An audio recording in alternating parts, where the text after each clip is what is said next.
ভোটযুদ্ধের শেষ পর্বে ঝোড়ো প্রচারে ব্যস্ত মগরাহাট পশ্চিমের তৃণমূল প্রার্থী শামীম আহমেদ। শেষ মুহূর্তের প্রস্তুতিতে ব্যস্ত দলের স্থানীয় নেতাকর্মীরাও। ভোটের দিন পাঁচেক আগে তাই দলীয় সাংগঠনিক ভিত মজবুত করার লক্ষ্যে কর্মী সভার আয়োজন মগরাহাট পশ্চিমে।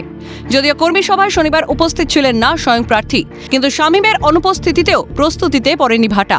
বরং আসন্ন নির্বাচনে বিপুল ভোটে জয়ী হবে শামীম আহমেদ, আত্মবিশ্বাসী তৃণমূল কংগ্রেস। তো শামীম আহমেদকে আমরা জিত নিয়ে আমরা চিন্তিত নয়, আমরা চিন্তিত মার্জিনটা নিয়ে। আমরা চাইছি শামীম আহমেদকে 1 লক্ষ ভোটের বেশি জেতাতে হবে। আমাদের কর্মীরা 24 ঘন্টা এবং 365 দিন মানুষের কাজে, মানুষের উন্নয়নের স্বার্থে কাজ করে আসছে। সে পঞ্চায়েত সদস্য বলুন, পঞ্চায়েতের বুথ স্তরের সভাপতি বলুন, অঞ্চল নেতৃত্বরা বলুন, এরা সবাই কাজ করছে। 29 এপ্রিল এরা বুক চিতিয়ে আমাদের দলের প্রার্থীকে জয়যুক্ত করাবে। এই লড়াইয়ের জন্য আজকের এই সমাবেশ। সভা থেকে আগামী দিনের রাজনৈতিক চ্যালেঞ্জ মোকাবিলা করতে একগুচ্ছ পরিকল্পনা ঘোষণা দলীয় নেতৃত্বের।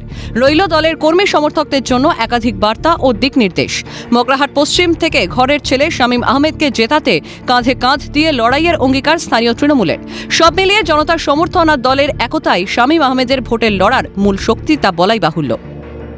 আগামী বিধানসভা নির্বাচনে তৃণমূল কর্মী সমর্থকদের কি ভূমিকা থাকবে, তারা কিভাবে দলকে এগিয়ে নিয়ে যাবে, দলকে কতটা শক্তিশালী করবে, সেই নির্দেশ এই মঞ্চ থেকেই দিলেন বিভিন্ন নেতা নেতৃত্বরা।